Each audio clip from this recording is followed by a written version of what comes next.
In the world of Formula One, which is full of intrigue and precision, there are moments when history seems to rewrite itself with anger and betrayal.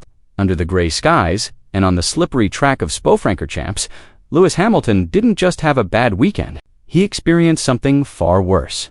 Betrayal. It wasn't from a rival or the weather.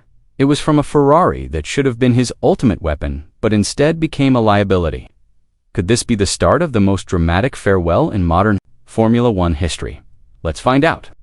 Hamilton, a 7-time world champion who built his reputation on control, precision, and razor-sharp instincts, arrived at Spa with renewed hope. He hoped to rediscover the momentum, to turn around a faltering season with Ferrari, a team that carries heritage, ambition, and a glorious history. But Spa offered something else. Not hope, but chaos. The chaos came silently, like the fog rolling around the Eau Rouge corner. There were no explosions or crashes, just a loss of grip and a split second that turned legends into spectators. In the middle of the corner, when the line between speed and destruction narrows, the Ferrari SF25 ceases to be a tool.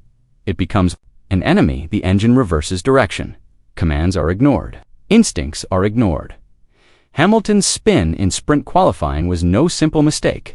It was a manifestation of a deeper crisis, a mismatch between Ferrari's development, philosophy, and its drivers' needs. The team came to Spa with new rear suspension components and high hopes, but also a sense of urgency that proved to be fatal. Ferrari took a huge risk. They knew there was only one practice session before qualifying. They knew that the sprint format at Spa left no room for error. Yet, they pushed Hamilton to the forefront of experimentation anyway. They did so without enough data or technical assurance, relying instead on a fragile belief. When the pressure came and the lap time had to be set, the car's setup couldn't hold up. The rear tires lost grip. There was no warning. There was no drama. There was just a brief scrape at the bus stop chicane, and then the Ferrari spun into the gravel, helplessly and unopposed. After the shocking incident at Spa, Lewis Hamilton didn't throw a tantrum. He didn't raise his voice or blame anyone, not the engineers, not the strategy team, and not himself. But in his silence, the world listened even more closely. "I spun," he said simply. Then, "not great." 2 simple sentences, almost flat, but full of meaning. Behind that calm tone lurked years of frustration and a disappointment that could no longer be expressed in words. When pressed further, Hamilton explained that the incident was caused by a rear lockup. "The first time in my career," he said. Stunning admission, coming from a driver who had competed in over 330 Grands Prix. Not because it was dramatic, but because it was so rare. This wasn't the Hamilton we knew, the man who was always one step ahead of his car. It wasn't because he was weakening. It was because the car, which should have been an extension of his instincts, had become a source of betrayal. The machine was no longer honest with him. This incident demonstrated that Ferrari's problems weren't one corner, one upgrade, or one failed race. This wasn't just a simple accident. It reflected a much deeper crisis of direction. The new rear suspension, heralded as a revolutionary solution, failed to deliver the promised stability. Instead of helping Hamilton rebuild his confidence, the setup only increased the uncertainty in the cockpit. Sky F1 picked up on something more serious than just the numbers. Martin Brundle noted a suspicious metallic noise before Hamilton lost. Control a sound he described as a mechanical misalignment, a sign that something was amiss in the car's core structure. Anthony Davidson, meanwhile, was even more specific. He suspected gearbox backlash, a classic indication that the drivetrain's internal synchronization is beginning to wobble under pressure.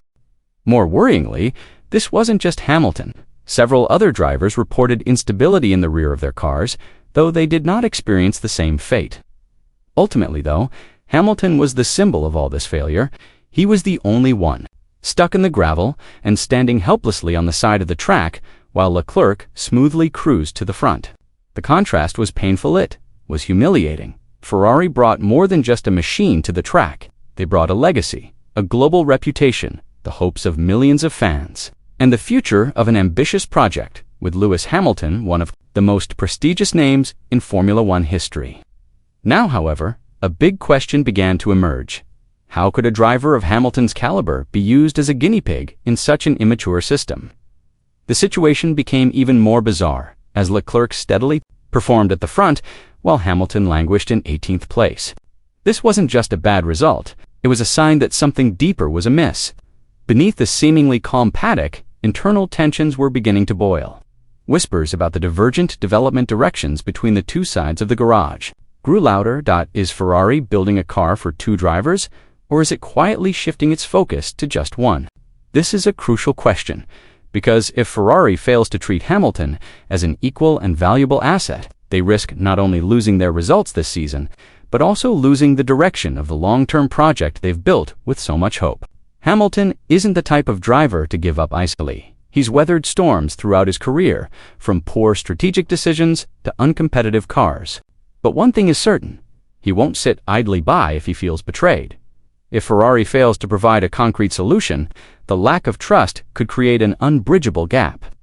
History has made one thing clear: if Hamilton feels that the project is losing direction or has no promise for the future, he won't hesitate to take drastic action, even if it means leaving before his contract expires. Ferrari is now on a knife's edge. They face a major dilemma: continue pushing through immature development and risk embarrassing themselves, or take a step back, return to their old philosophy, and rebuild the technical foundation from scratch. But time is not on their side. The season continues, the pressure mounts, and the global spotlight never wanes. Meanwhile, Hamilton didn't come to Maranello to be patient or play it safe. He's here for one reason: to win. If Ferrari can't provide him with the necessary tools, all of this optimistic thinking could turn into major drama before the world's eyes. The gray clouds hanging over Spa won't necessarily disappear by the next Grand Prix. In fact, it could be just the beginning of a much bigger storm. One thing is now undeniable: Lewis Hamilton's trust in Ferrari is seriously fractured. If Ferrari doesn't take concrete action soon, not just technical promises or empty hopes, then history may record Spa 2025 as the beginning of the most dramatic breakup in the modern Formula One era. In F1, betrayal is rarely announced openly. It comes silently. It sneaks up in the gaps between races. It lurks in a failed strategy or a team's increasingly cold communication. Sometimes it manifests as an inexplicable twist. It's in two simple sentences that still echo through the paddock like an unheeded warning: I spun. I'm extremely frustrated. It wasn't just an apology, nor was it a passing complaint fueled by emotion amid the pressure of racing. Those words were a signal. They were a cold, piercing warning from a world champion who had held on to disappointment for too long. It signaled that a major storm might be swiftly approaching the heart of the Ferrari project. Now, they faced two equally difficult choices: rise against the wind or be swept away in the chaos they created. If they made the wrong move, this moment would not be remembered as ordinary. It could mark the beginning of their downfall. Had Ferrari betrayed Hamilton's trust by using him as a guinea pig at a crucial moment? Share your thoughts below.